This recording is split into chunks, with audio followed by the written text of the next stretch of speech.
So for step 26, the wheel assembly, well, this is where we're going to put the wheels into the tires. And we're not really, with the racing, you can't use any sort of traction stuff on your tires, or at least not when you're at the event. And you cannot put inserts into the tires. You have to leave them completely stock. Now, they are showing you applying the instant cement. I won't be doing that at this point. I just don't like doing it. It's just a quirk. But anyway, we'll leave that part out. If you want to do that, go ahead. But there are the tires, and they're super, super soft tires. And then you've got your wheels, and of course there is a difference. There's the front wheel, and there is the rear wheel. Now I've already gone ahead and done 2 of these tires and wheels, but I've also ended up putting on the chrome on the wheel nuts, which I actually think looks really, really good. Now the other thing that I've done here is you'll notice that on the back side you've got the Tamiya logo. On the other side there's nothing. I've decided, with this being the racing truck, I'm going with nothing on the sidewalls. So the Tamiya is on the inside, and I'm going to see if I can find some decals for like the tires, like whether Goodyear, Goodrich, whatever, because I think it'll look really, really nice on these wheels. But I'm happy with the overall look of these. So let's put the other 2 on, and we'll also chrome up the wheel nuts.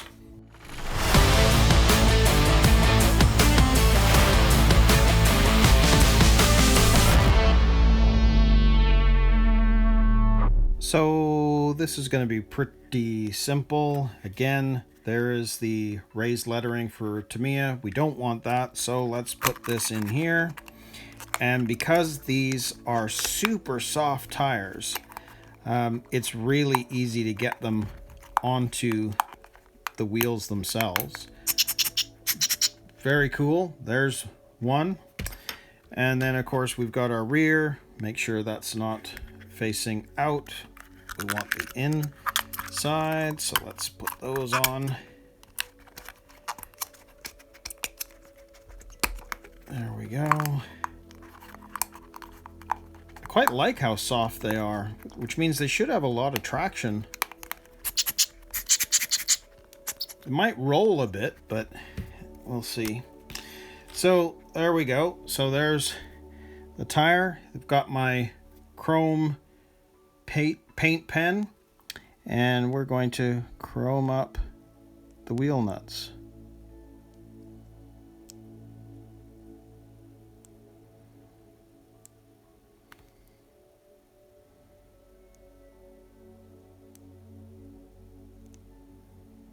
I just think this looks really good. Just adds a little bit to the overall look, because I mean the wheels are just totally black.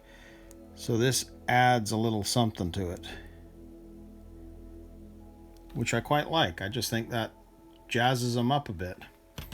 So same thing with the front tire. Only difference is the wheel nuts are way down on the inside.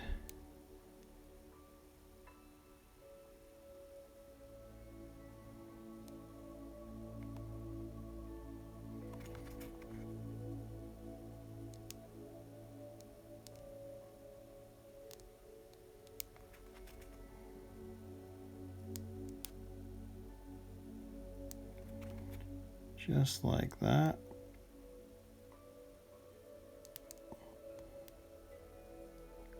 Went a little bit over on that one, but that's okay.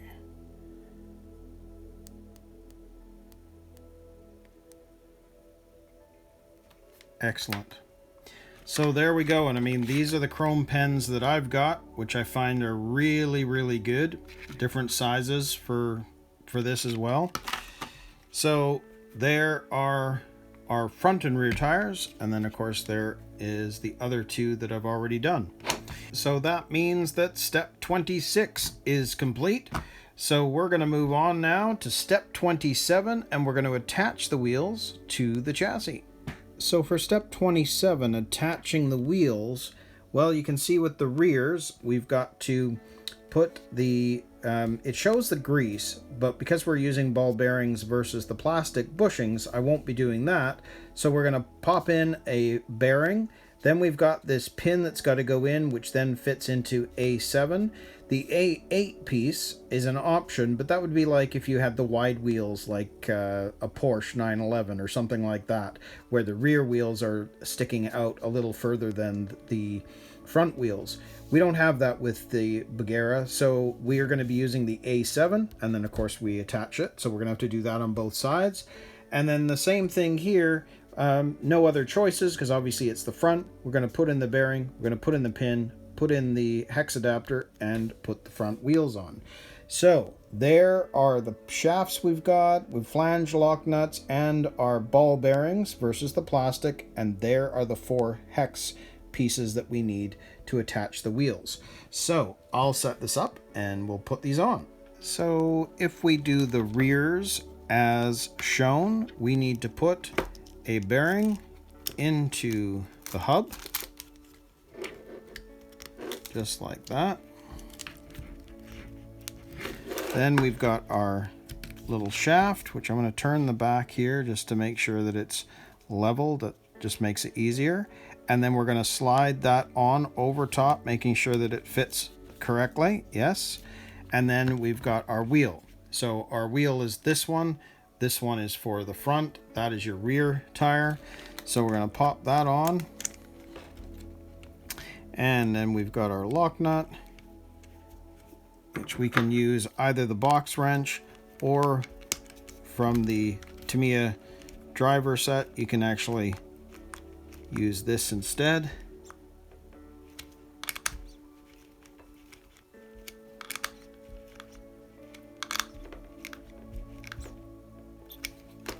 And there we go.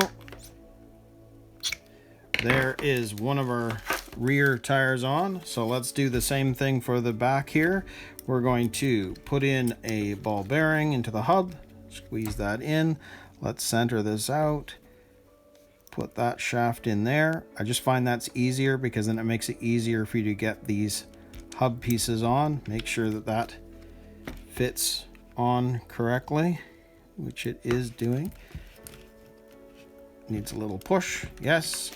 And again, grab a rear tire, put that on there, and let's get that lock nut on, and we can tighten this up.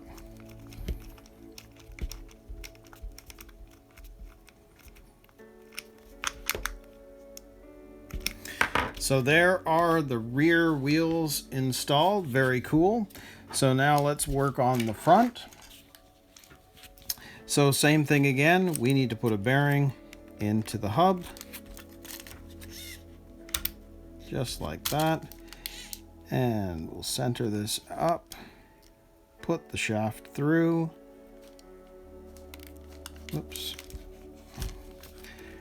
All the more reason why you need to get this as level as possible so that it doesn't fall out. Then we'll put in on our hub, make sure that fits there. Yes, it does. Grab our wheel and then grab our flange lock nut. In fact, in this case, I'm going to do it this way.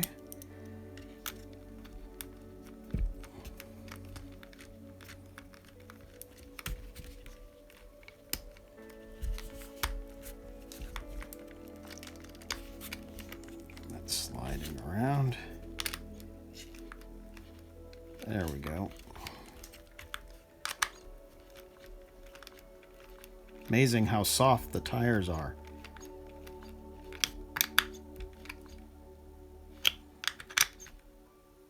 All right, and last but not least, let's grab our ball bearing, get that into the hub.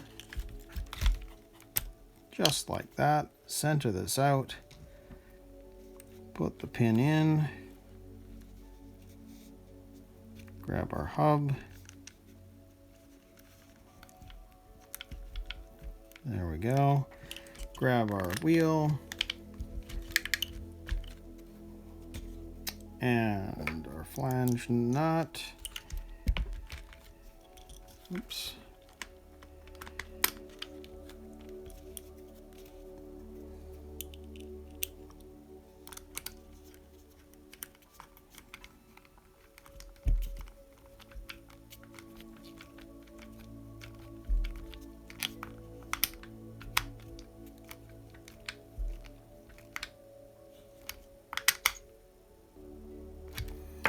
And there we go. So there are all 4 of the wheels on. It's very, very cool. And I have to tell you, what's kind of interesting is these wheels and tires are bigger than what you find on the normal TT02 car. And I'm assuming it's because it's 1/14th scale versus 1/10th that the semis are a little bigger, so that they need bigger wheels as well. But that's very, very cool. I'm loving the look of that. And seems really... I'm liking it. I can't wait to race this. This is too cool. So that means that step 27 is complete. So now we're going to move on to step 28, and we're going to install the battery. So for step 28, installing the chassis battery, well, we're going to turn the car around and we're going to put the battery in, and then of course we have this battery holder piece, which is this one right here that has Tamiya on the top. And then on this side, there's a bit of a lip that goes down versus that side. So there is one little thing about it that you'll need to know when you're putting the battery in, but this is going to be pretty simple. And there's your snap pins. So I'll set this up and we'll put the battery in. So if we grab our chassis and we grab a battery pack, and I mean, I'm not going to plug this in because it's not charged, it's not ready to go, but I'll show you how this would work.